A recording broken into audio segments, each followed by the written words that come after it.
അദാനിയുമായി ബന്ധപ്പെട്ട് US government എടുത്തിട്ടുള്ള കേസിനെ സംബന്ധിച്ചും നേരത്തെ വന്നിട്ടുള്ള റിപ്പോർട്ടുകളെ സംബന്ധിച്ചും പാർലമെൻറ്റ് സമഗ്രമായി ചർച്ച ചെയ്യണമെന്നുള്ള ആവശ്യമായിരുന്നു പ്രധാനമായും മുന്നോട്ട് വച്ചത്.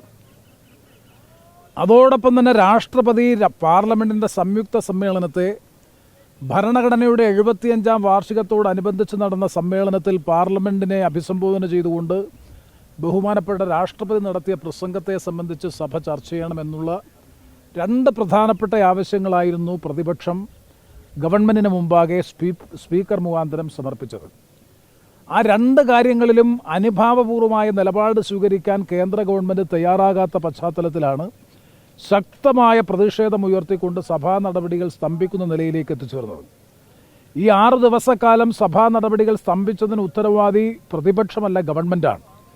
കാരണം വളരെ ന്യായയുക്തമായിട്ടുള്ളൊരാവശ്യമാണ് ഞങ്ങൾ മുന്നോട്ട് വെച്ചത്. ഒന്ന്, അദാനി വിഷയം രാജ്യാന്തര രംഗത്ത് പോലും ചർച്ച ചെയ്യപ്പെടുന്ന ഇന്ത്യൻ സമ്പദ് വ്യവസ്ഥയുടെ വിശ്വാസ്യതയെ പോലും പ്രതികൂലമായി ബാധിക്കുന്ന നിലയിൽ US ഗവൺമെൻറ് ഇന്ത്യയിലെ ഏറ്റവും പ്രധാനപ്പെട്ട ഒരു വ്യാവസായിക സംരംഭത്തിനെതിരായി FIR എടുത്ത് ക്രിമിനൽ കേസ് രജിസ്റ്റർ ചെയ്യുന്ന പശ്ചാത്തലത്തിൽ ഇന്ത്യൻ എക്കണോമിയുടെ ക്രെഡിബിലിറ്റി പോലും ചോദ്യം ചെയ്യപ്പെടുന്ന ഈ അവസരത്തിൽ ആ വിഷയം ചർച്ച ചെയ്യേണ്ടത് ഇന്ത്യൻ പാർലമെൻറ്റിലാണ്.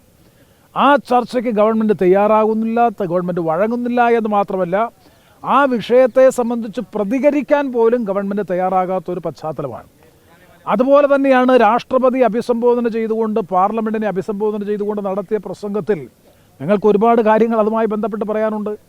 ഭരണഘടന അഡോപ്റ്റ് ചെയ്തതിൻ്റെ 75ാം വാർഷികത്തോടനുബന്ധിച്ച് ചേർന്ന പാർലമെൻറ്റിൻ്റെ ഇരുസഭകളുടെയും സംയുക്ത സമ്മേളനത്തിൽ രാഷ്ട്രപതി നടത്തിയ പ്രഭാഷണത്തിൽ ഞങ്ങൾക്ക് വിമർശനാത്മകമായി നിരവധി കാര്യങ്ങൾ പറയാനുണ്ട്, ചൂണ്ടിക്കാണിക്കാനുണ്ട്, ഗവൺമെൻറ്റിൻ്റെ ശ്രദ്ധയിൽ കൊണ്ടുവരാനുണ്ട്.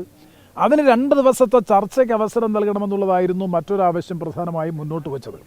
ഈ 2 കാര്യങ്ങളും ഗവൺമെൻറ് വഴങ്ങാൻ തയ്യാറായില്ല. ഇന്ന് സ്പീക്കറുമായി നടന്ന കൂടിക്കാഴ്ചയിൽ ഭരണഘടനാ സംബന്ധമായിട്ടുള്ള അല്ലെങ്കിൽ ഭരണഘടനയെ ആസ്പദമാക്കിക്കൊണ്ടുള്ള ആ വിഷയത്തെ സംബന്ധിച്ച് 2 ദിവസം പ്രത്യേകമായിട്ടുള്ള ചർച്ച അനുവദിക്കാമെന്ന് ഏറെക്കുറെ ധാരണയായിട്ടുണ്ട്. അങ്ങനെ ധാരണയായിട്ടുള്ള പശ്ചാത്തലത്തിൽ നാളെ ചേരുന്ന ഇന്ത്യ മുന്നണിയുടെ യോഗം ആ പശ്ചാത്തലത്തിൽ തുടർ നടപടികൾ എന്തു വേണം എന്ന കാര്യത്തെ സംബന്ധിച്ച് തീരുമാനിക്കും. അദാനി വിഷയവുമായി ബന്ധപ്പെട്ട് ഒരു തരത്തിലുള്ള കോംപ്രമൈസിനും വഴങ്ങാനും ഗവൺമെൻറ് തയ്യാറാകുന്നില്ല. പാർലമെൻറ്റിൻ്റെ പ്രത്യേകമായി 2 ദിവസത്തെ സമ്മേളനം, അത് അടുത്ത ആഴ്ചയിൽ 2 ദിവസത്തെ സമ്മേളനം, അത് അടുത്ത ആഴ്ചയിൽ 13, 14 ടെൻറ്റേറ്റീവ് ഡേറ്റും പറഞ്ഞു. ആ ഡേറ്റിൽ അങ്ങനെ ഒരു ചർച്ചയ്ക്കുള്ള സാധ്യതയുണ്ട്. അത് ഏറെക്കുറെ സ്പീക്കർ സമ്മതിച്ചിട്ടുള്ള പശ്ചാത്തലത്തിൽ എന്ത് വേണമെന്നതിനെ സംബന്ധിച്ച് നാളെ രാവിലെ 10 മണിക്ക് ചേരുന്ന ഈ പ്രതിപക്ഷ കക്ഷികളുടെ ഫ്ലോർ ലീഡേഴ്സിൻ്റെ മീറ്റിംഗ് തുടർ നടപടികളെ സംബന്ധിച്ച് തീരുമാനിക്കും. ഈ ഒരു നിർദ്ദേശം വെച്ചത് സ്പീക്കറാണോ ഭരണപക്ഷമാണോ അല്ലെങ്കിൽ ഒരു ചർച്ചയിൽ ഉരുത്തിരിഞ്ഞൊരു സാധനമാണ്? അല്ല, ഈ ആവശ്യം ഞങ്ങൾ തുടക്കത്തിൽ തന്നെ രാഷ്ട്രപതിയുടെ പ്രഭാഷണം കഴിഞ്ഞ ദിവസം തന്നെ സ്പീക്കറുടെ മുമ്പാകെയും ഗവൺമെൻറ്റിൻ്റെ മുമ്പാകെയും ഞങ്ങൾ ഈ ആവശ്യം ഉന്നയിച്ചു. പാർലമെൻറ്റിനെ അഭിസംബോധന ചെയ്തുകൊണ്ട് ബഹുമാനപ്പെട്ട രാഷ്ട്രപതി നടത്തിയിട്ടുള്ള പ്രഭാഷണം പാർലമെൻറ്റ് ചർച്ച ചെയ്യണം. അല്ലാതെ കേവലം ഒരു കോൺഫറൻസ് അല്ലല്ലോ, കേവലം ഒരു സെലിബ്രേഷൻ അല്ലല്ലോ. അത് പാർലമെൻറ്റിൻ്റെ ഇരുസഭകളിലെ അംഗങ്ങൾ മാത്രം പങ്കെടുത്ത ഒരു യോഗമെന്ന നിലയിൽ ആ യോഗത്തിൽ രാഷ്ട്രപതി നടത്തിയിട്ടുള്ള പ്രസംഗവും ഭരണഘടനയുടെ അഡോപ്റ്റ് ചെയ്തതിൻ്റെ 75ാം വാർഷികത്തിൽ നിലനിൽക്കുന്ന ഭരണഘടന നേരിടുന്ന വെല്ലുവിളികളും അതിനെ അതിജീവിച്ച് ഭരണഘടനയെ നിലനിർത്തേണ്ട ആവശ്യകതയും ഒക്കെ വിശദമായി പ്രതിപാദിക്കേണ്ടതായിട്ടുണ്ട്. അതിൻ്റെ വെല്ലുവിളികൾ എന്താണ് എന്ന് ചർച്ച ചെയ്യേണ്ടതായിട്ടുണ്ട്. അതിനാണ് ഞങ്ങൾ 2 ദിവസത്തെ സമയം പാർലമെൻറ്റിൽ ചർച്ചയ്ക്ക് വേണ്ടി ആവശ്യപ്പെട്ടത്. അതിന് വഴങ്ങാൻ ഗവൺമെൻറ് തയ്യാറായിരുന്നില്ല. ഇപ്പോൾ ഗവൺമെൻറ് ആ കാര്യത്തെ സംബന്ധിച്ച് അനുഭാവപൂർവമായ നിലപാട് സ്വീകരിച്ചിട്ടുണ്ട് എന്നാണ് സ്പീക്കറുടെ വാക്കിൽ നിന്ന് മനസ്സിലാക്കാൻ കഴിയുന്നത്. കൺഫേം ചെയ്തിട്ടില്ല. ടെൻറ്റേറ്റീവായി 13, 14 തീയതികളിൽ അതുമായി ബന്ധപ്പെട്ട ചർച്ച നടത്താമെന്ന് ടെൻറ്റേറ്റീവായി ഒരു നിർദ്ദേശം വെച്ചിട്ടുണ്ട്. ആ നിർദ്ദേശം നാളെ രാവിലെ ചേരുന്ന ഇന്ത്യ മുന്നണി യോഗം പരിഗണിക്കും. പരിഗണിച്ചതിന് ശേഷം ഈ കാര്യത്തെ സംബന്ധിച്ചുള്ള തുടർ നടപടികൾ സ്വീകരിക്കും. ചോദ്യോത്തര വേള പോലും നിർത്തിവെച്ചായിരിക്കും സമ്പൂർണ്ണ സമയം ഈ 2 ദിവസവും ചർച്ച ചെയ്യുന്നത്? അതിൻ്റെ വിശദാംശങ്ങളെ സംബന്ധിച്ചൊന്നും തന്നെ തീരുമാനിച്ചിട്ടില്ല. ആ കാര്യത്തിൽ സ്പീക്കറായിരിക്കും തീരുമാനിക്കുന്നത്. ഏത് രൂപത്തിലായാലും ഞങ്ങൾ ആവശ്യപ്പെടുന്നത് 2 ദിവസം ഇതുമായി ബന്ധപ്പെട്ടൊരു ഫുൾ ഫ്ലഡ്ജഡ് ഡിസ്കഷൻ കോൺസ്റ്റിറ്റ്യൂഷനെ സംബന്ധിച്ച്, ഭരണഘടനയെ സംബന്ധിച്ചും ഭരണഘടനാ മൂല്യങ്ങളെ സംബന്ധിച്ചും ആ ഭരണഘടന ഇന്ന് നേരിടുന്ന വെല്ലുവിളികളെ സംബന്ധിച്ചുമൊക്കെ പ്രതിപക്ഷത്തിനും ഗവൺമെൻറ്റിനും പറയാനുള്ള കാര്യങ്ങൾ ഡിബേറ്റ് ചെയ്യാനുള്ള ഏറ്റവും പ്രധാനപ്പെട്ട ഒരു അവസരമാണ്.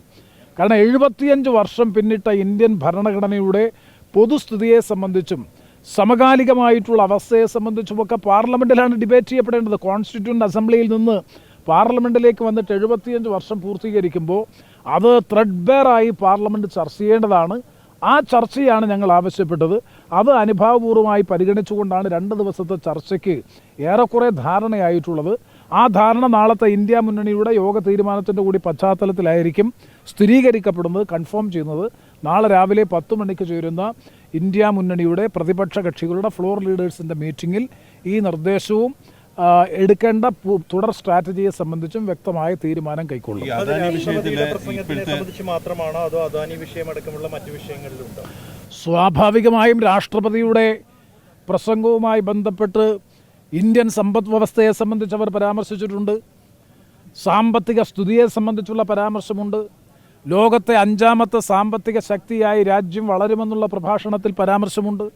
സ്വാഭാവികമായും അദാനി വിഷയം ഇന്ത്യൻ സമ്പദ് വ്യവസ്ഥയുടെ ക്രെഡിബിലിറ്റിയെ സംബന്ധിച്ച് തലനാരിഴ കീറി വിശകലനം ചെയ്യാനും പരമാധികാര ജനാധിപത്യ രാഷ്ട്രമായിട്ടുള്ള ഇന്ത്യയെയും ലോകത്തെയും തന്നെ വൻകിട വ്യവസായ ഗ്രൂപ്പുകളിലൊന്നായി മാറി തീർന്നിട്ടുള്ള ആ ഗ്രൂപ്പും ഇന്ന് അത് നേരിടുന്ന പ്രശ്നങ്ങളുമൊക്കെ രാഷ്ട്രപതിയുടെ പ്രസംഗവുമായി ബന്ധപ്പെട്ട ചർച്ചയിൽ ഉയർത്തിക്കൊണ്ടുവരാനുള്ള അവസരം പ്രതിപക്ഷത്തിന് കിട്ടും.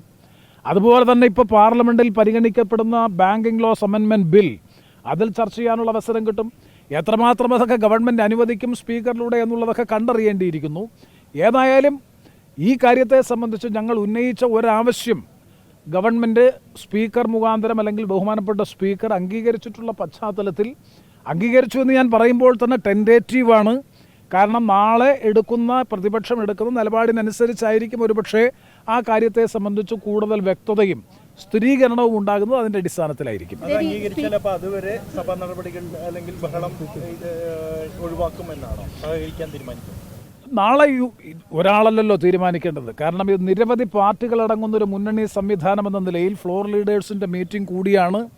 സഭാ നടപടികൾ സ്തംഭിപ്പിക്കുന്നത് ഉൾപ്പെടെയുള്ള കാര്യങ്ങൾ തീരുമാനിച്ച പശ്ചാത്തലത്തിൽ തീർച്ചയായും നാളെ ചേരുന്ന കക്ഷികളുടെ പൊതുവികാരത്തിനനുസരിച്ചായിരിക്കും മുന്നണി പ്രതിപക്ഷം ഒരു നിലപാട് ഈ കാര്യത്തിൽ സ്വീകരിക്കും. തൃണമൂൽ കോൺഗ്രസ് തുടർച്ചയായിട്ട് ഇന്ത്യ ബ്ലോക്ക് യോഗത്തിൽ പങ്കെടുക്കുന്നില്ല. സ്വാഭാവികമായിട്ടും അദാനി വിഷയത്തിലുള്ള വിയോജിപ്പാണ്. അതുപോലെ കോൺഗ്രസിന്റെ മറ്റു സഖ്യകക്ഷികൾക്കും CPI-യും DMK-യും ഈ അദാനി വിഷയം ഉയർത്തി മുന്നോട്ട് പോകുന്നതിൽ അതൃപ്തി എംപിമാർ പ്രകടിപ്പിക്കുന്നുണ്ട്. അപ്പോൾ ഇന്നത്തെ ഈ സ്പീക്കർ ഇവരാരും തൃണമൂൽ കോൺഗ്രസ് ഇന്ത്യ മുന്നണി യോഗത്തിൽ, ഇന്ത്യ മുന്നണി എന്ന് നമുക്ക് പറയാൻ കഴിയില്ല, ഫ്ലോർ ലീഡേഴ്സിൻ്റെ മീറ്റിങ്ങിൽ, പ്രതിപക്ഷ ഒപ്പോസിഷൻ ഫ്ലോർ ലീഡേഴ്സിൻ്റെ മീറ്റിങ്ങിൽ ശരിയാണ് കഴിഞ്ഞ 1-2 പ്രാവശ്യമായി പങ്കെടുക്കുന്നില്ല.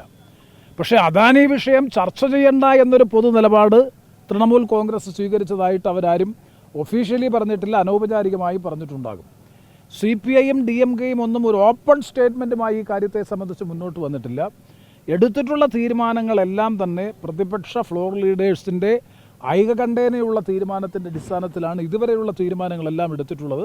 വ്യത്യസ്തമായിട്ടുള്ള വീക്ഷണവും നിലപാടും ഇതിപ്പോഴല്ല. തൃണമൂൽ കോൺഗ്രസ് പല കാര്യങ്ങളിലും, ഇന്ത്യ മുന്നണിയാണെങ്കിൽ പോലും പല കാര്യങ്ങളിലും വ്യത്യസ്തമായിട്ടുള്ള നിലപാട് പല ഘട്ടങ്ങളിലും ഫ്ലോറിൽ സ്വീകരിച്ചിട്ടുണ്ട്, പുറത്തും സ്വീകരിച്ചിട്ടുണ്ട്. അപ്പോൾ അതൊരു പുതിയ കാര്യമല്ല. അതിൻ്റെ പേരിലുള്ള ഒരു അനൈക്യവും ഏതെങ്കിലും തരത്തിലുള്ള അസ്വാരസ്യവും മുന്നണി സംവിധാനത്തിൽ ഇപ്പോഴില്ല.